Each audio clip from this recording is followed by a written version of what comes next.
A watch loses 12 minutes in every 24 hours from 5 p.m. on Saturday. What is the time on the watch when it is 9 a.m. on Tuesday?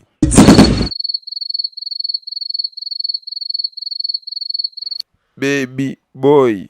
Sir, I have someone who can fix that watch. Let's proceed to the next question. I don't want peace. I want problems always.